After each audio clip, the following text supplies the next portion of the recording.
Ilmaan namaaf hubannaan isaa hin xumurama.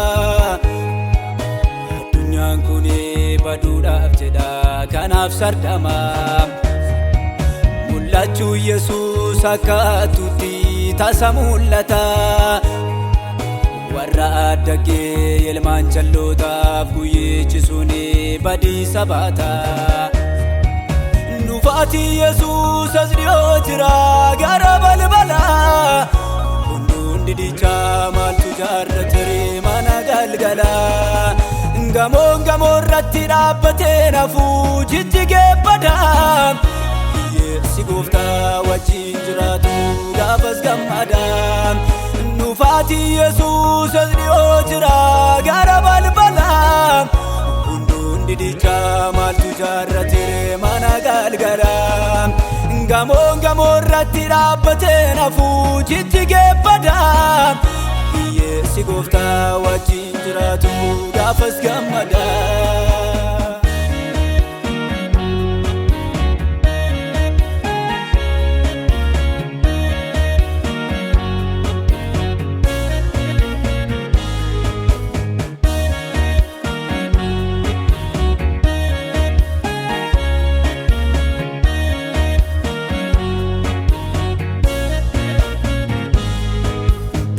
Lafaa kun inda dachaati akka waraqaa.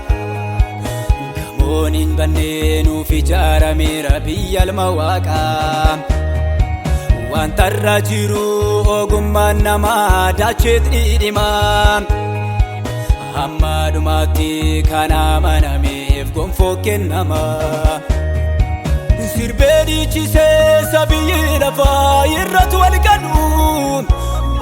Wajjisaan mootummaa Waaqaatti gonkumaan galuu. Wanta facaasee galfachuudhaaf hunduun hammata. Tokkuma tokkoon gatii hojii namaaf gooftaan laata. Sirbee dhiichisee sabiyyi lafaa irratti wal galu. Wajjisaan mootummaa Waaqaatti gonkumaan galuu. Wanta facaasee galfachuudhaaf hunduun hammata. Tokkuma tokkoon gatii hojii namaaf gooftaan laata.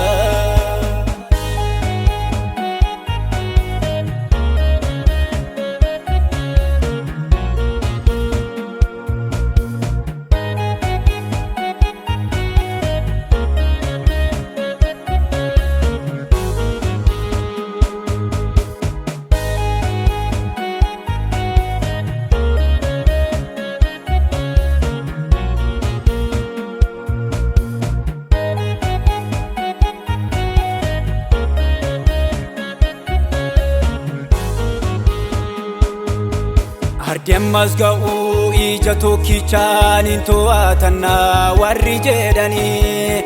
Lola Armaageediyoon kaasuudhaaf jedhu meeshaa guuranii. Mormituu Yesuus baay'achuuf jedha bara xumuraa. Warri kan Yesuus ta'aniin oolu du'a bara baraa. Dhiphiina sana eenyutu baata maaltu dandamata. Warra kan saatiif gooftaan Yesuus ulfina laata. Gaafa simboo'uu jalloonni iyyuu of jijjiiranii. Raammoo abiddaa bara baraatiin guggubatanii. Falli tokkicha gooftaan buluudha isaaf jiraachuudha. Har'a yerooni guyyaan fayyinaa murteeffachuudha. Dhiphiina sana eenyutu baata maaltu dandamata. Warra kan saatiif gooftaan Yesuus ulfina laata. Gaafa simboo'uu jalloonni iyyuu of jijjiiranii. Raammoo abiddaa bara baraatiin guggubatanii. Falli tokkicha gooftaan buluudha isaaf jiraachuudha.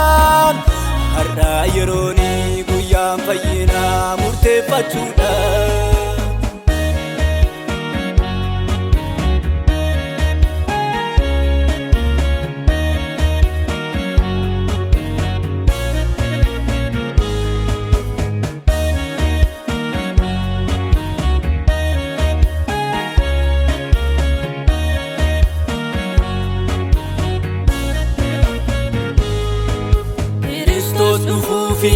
nama jal'aadaa fi deebi'i barcuma firdii dura dhaabbachuuf jetta qophaa'i